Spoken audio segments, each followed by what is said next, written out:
Hello YouTube family, कैसे हैं आप लोग। आशा करती हूँ कि आप लोग अच्छे होंगे, स्वस्थ होंगे, मस्त होंगे, अपने अपने घर में अपने अपने परिवार साथ खुश होंगे। और देखिए ना, हम लोग एक गारी गीत सुना, देशभक्ति गारी गीत है, भक्ति गारी गीत है। रामायण पे राम सिया राम जो गीत है, मंगल भवने मंगलहारी, उसी तर्ज पे है। तो आप लोग जरूर सुनिएगा, अपना ढेर सारा प्यार सपोर्ट आशीर्वाद भी दीजिएगा। बहुत सुंदर गारी गीत है, आप लोग सुनिएगा। मंगल भवनाया मंगलहारी, राम मंगल भवनाया मंगलहारी, समधि के बहिना के महिमा भारी। राम सिया राम जय जय राम, राम सिया राम जय जय राम। मंगल भवनाया मंगलहारी, समधि के बहिना के महिमा भारी। राम सिया राम जय जय राम, राम सिया राम जय जय राम। जंगल के बानारा से कहिले उयारी, संगे घुमेली डाली डाली। जंगल के बानारा से कहिले उयारी, वही संगे घुमेली डाली डाली।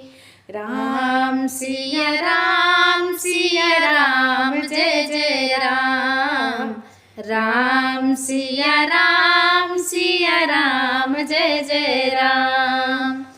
एक दिन बोली बात बिगाड़ी, एक दिन लिहाड़ी बात बिगाड़ी। अब नाली हलस बार उखाड़ी, रोवत रोवत भई परेशान। राम सिया राम जय जय राम, राम सिया राम जय जय राम।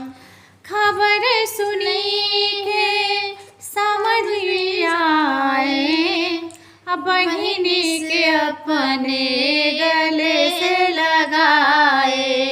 खबर सुनी के समझ आए, बहिनी के अपने गले से लगाए।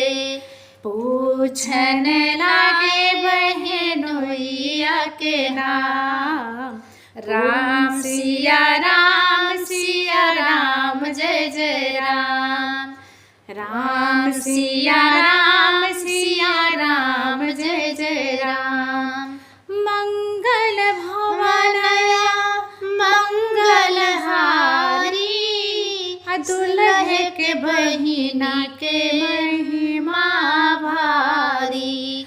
भसुर के बहिना के महिमा भारी। राम सिया राम जय जय राम, राम सिया राम जय जय राम। कैसा लगा हम लोग का गारी गीत, आप लोग जरूर सुनिएगा। सुनिए, कमेंट करके बताइएगा। आप लोग को जैसा गाना चाहिएगा ना, कमेंट करेंगे, हम लोग जरूर सुनाएंगे।